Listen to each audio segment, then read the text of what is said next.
I'll tell you what, Sean, you've got a week to go. 11 days till the Premier League, but a week to go to the Carabao Cup. What sort of shape are you in as a squad and a bunch of players?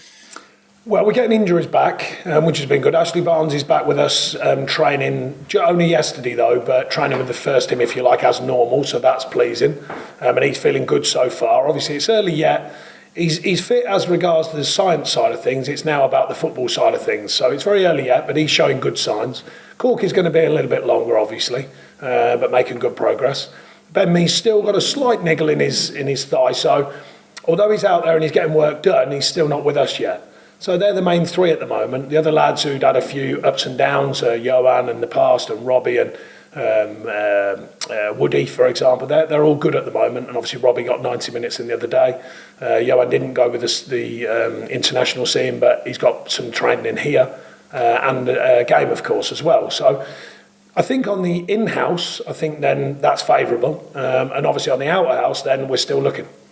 Yeah, how's that search going? Because, I mean, as the clock ticks down, I know obviously the games are coming soon, but you've got a big window still left till October the 5th. Yeah, I mean, it's quite clear and quite evident that we need people in. We lost a few last season, so we definitely need people in. We're trying to affect that. It's, as I said, in every window, it's rare that we get business done early. So still waiting on the reality of the situations, the ones that we feel we've got a chance. Yeah, I mean, there was tons of speculation on what the kind of knock-on effect to prices would be from COVID. What are you kind of discovering there? Is there a kind of a lessening off, or the prices kind of remaining about the same that you're being quoted? Well, if you think back the last couple of years, it's the same words I've used before. The market doesn't really care what we think. The market is not run by Burnley Football Club. So the market will make its own mind up. What I would suggest currently, when you look at the figures going around, Sheffield United are still spending, Newcastle now spending, Villa are attempting to spend again. There's money out there because they're all putting it in. So, and the superpowers are spending. Or certainly, obviously, Chelsea being the obvious one. I appreciate that a time when they couldn't buy players. So maybe that's their thirst is a bit, or they've got more of a thirst, let's say, to work in the market. But the numbers still look pretty large to me. So I think it's unlikely that you're going to be getting bargain basement buys. I think, nor should we really be looking in that area. We've got to look in people that we think can at least challenge our group with immediate effect and either mature into the side or, of course, go into the side because they're very good players. So I think that's the market we're attempting to look in. Obviously, the finances will give us parameters that can only go so far.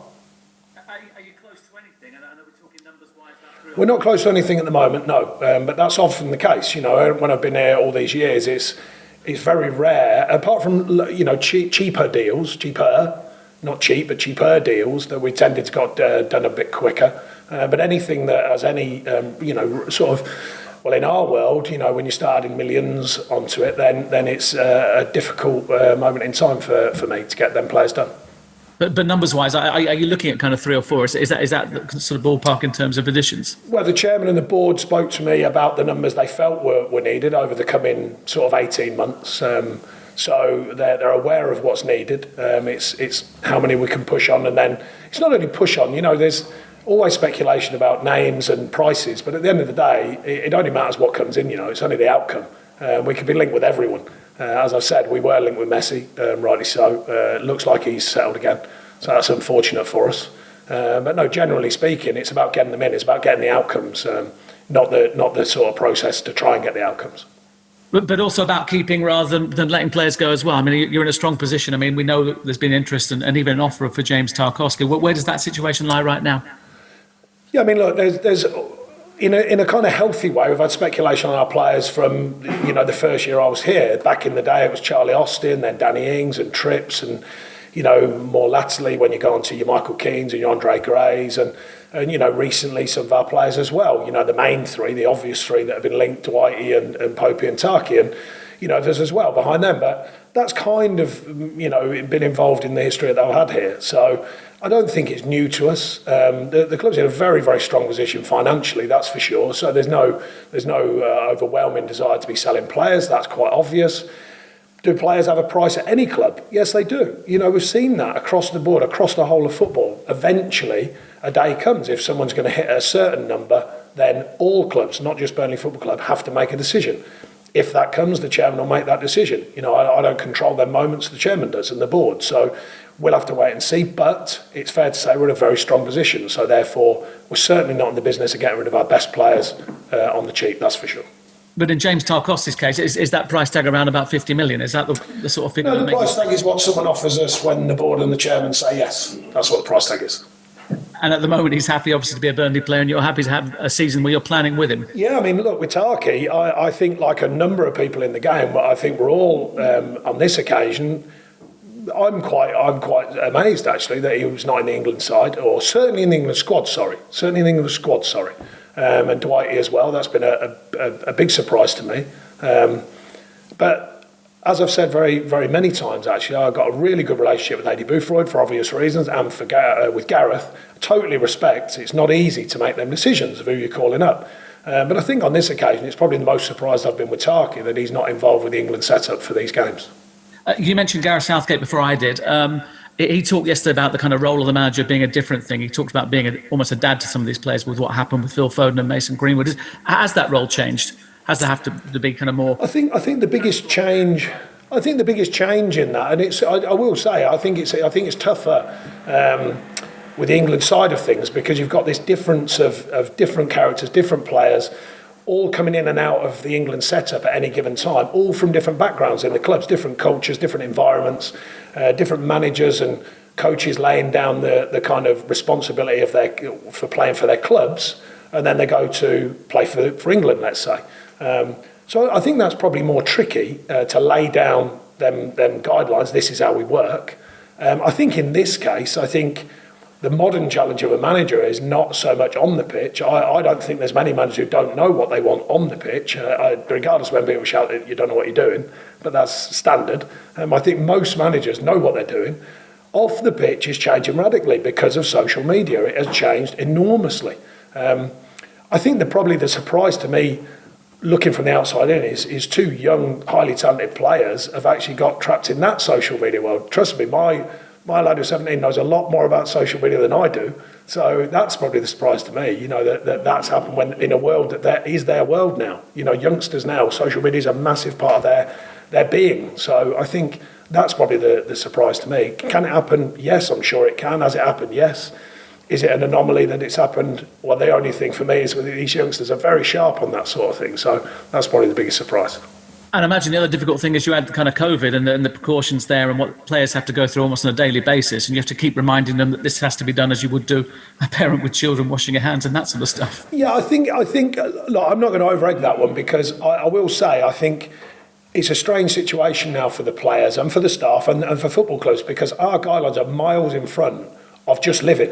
So I like to think I'm a pretty steady fella, and people could question if I'm out doing whatever in a restaurant or having a pint or whatever, and yet I go into my workplace and it's super stringent on everything. We're still doing big distances to eat, we're still doing big distances, wherever we can, all the necessary things, and yet I can walk out my training ground and just walk down the road. So I think there is, and have lunch or do whatever with less stringent rules. So I don't want to over-question players on that because I think it is tough. They come into this environment where it's really, really super tight on the rules and all we should do, and COVID specialists guiding and advising, and yet the rules of the country are different. So I do think that's tricky, for players because they've got lives as well. They're allowed to live their lives and they can live by the rules outside of the building, not just inside of the building. So I think I'm certainly not going to judge players on that because I think it's a bit more tricky than people think.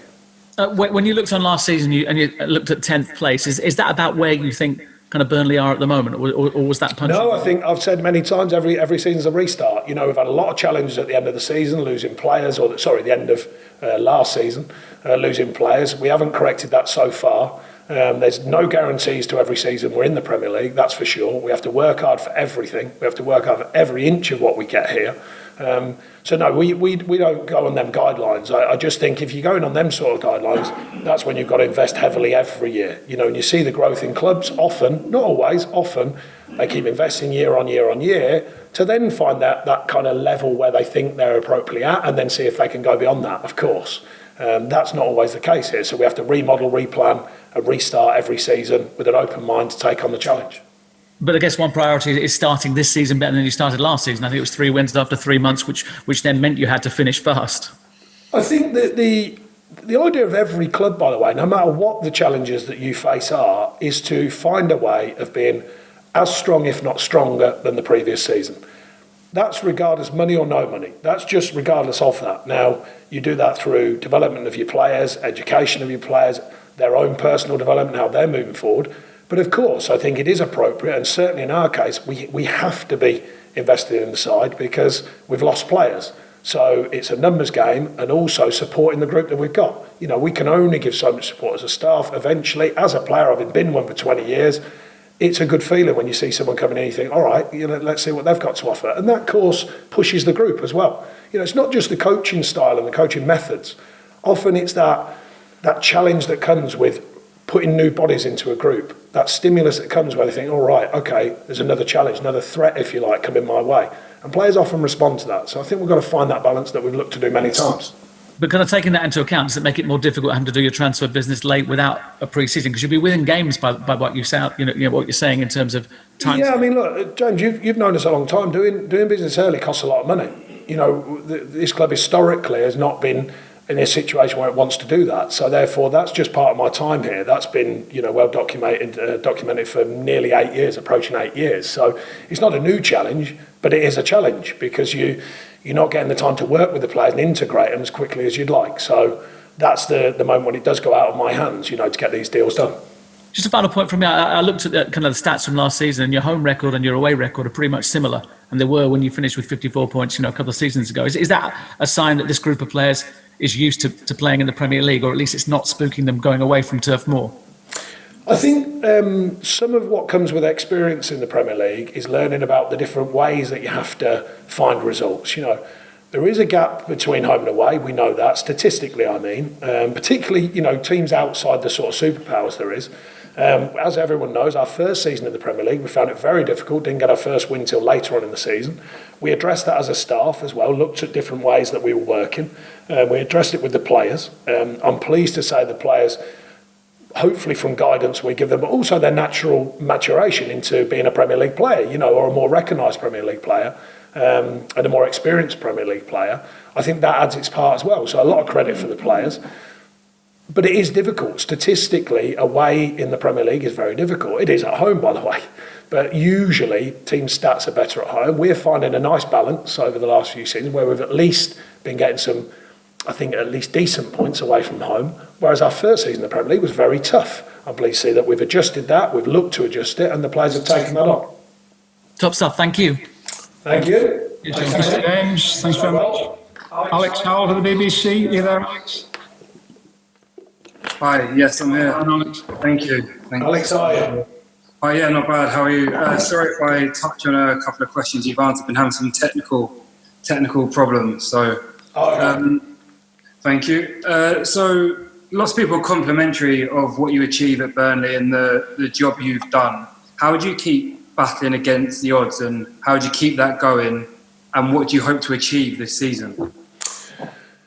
I think we work on realities. I think we know the challenges. I think our players are fantastic within that. They, you know, last year when players left the building, they stayed focused on the job in hand.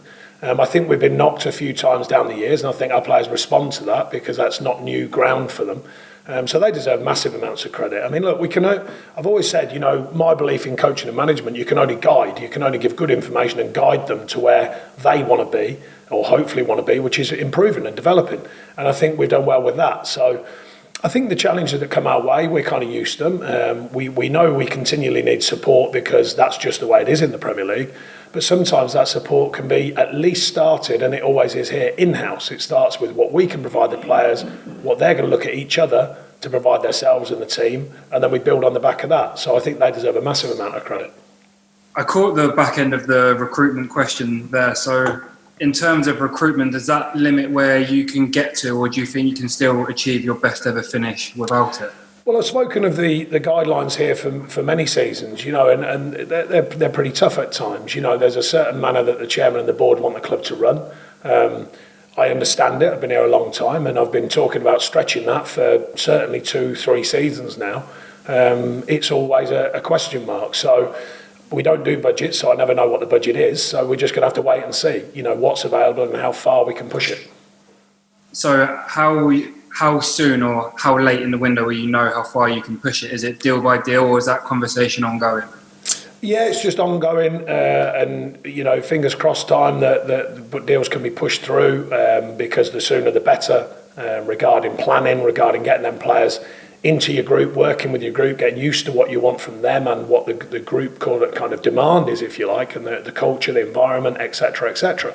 The longer it goes, it's harder for the players. It's harder for them as well as individuals to come in and affect the group with immediacy. So, it's a tough challenge. We've been through this before, virtually every season. Like I said, particularly if we're pushing the market a bit higher in our world, not in everyone else's world, but in our world. Some of the ones that we managed to nick a bit of a deal on, they're a bit easier because obviously the numbers are not as big. When the numbers get bigger, that's when it goes right out of my hands and into the chairman and the board, and then that's up to them then. Because as I said, I've never had a budget here in 8 years, so I just have to hope that they're going to put some money available to get them deals done.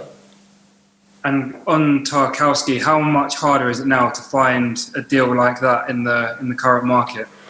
Yeah, I mean, when you look, Tarky, Popey, Johan Goodmanson and these kind of players, and you look at the amount of money spent on what you've got, then it's fair to say when you do look at our business, I think we've done very well over the years. I think something like a net spend, in our time since I've been here, of about plus £9 million, I think. But when you think what's on the pitch now, the value of what's on the pitch, I think we've invested that money pretty well. It's fair to say. But I must say, the market at that time, don't forget, was offering that situation. The market's changed. As we were discussing earlier, the market's changed. Then I felt maybe 5-6 years ago, there was more balance to the market and what you could almost imagine where players were going to be with a price. Now, there's no rules. Now the price could be anything. You ring about a player, any club, it could be just through the roof. You just never know. So I think it's got more tricky and more difficult with that, and how the opposite club see the market. So they might not see it the same as you, therefore the prices are radically different than they were sort of 4 or 5 years ago. Thank you. And finally, Ben Mee spoke excellently last year on Black Lives Matter. Do you know if there's any chat amongst the captains about marking that during the current season? I'm not aware of anything at the moment, but what they did do, as you know, they formed like a group through that period. So I'm sure they'll be discussing ongoing thoughts on, what their role, if you like, is. Perfect. Thank you. Thank you.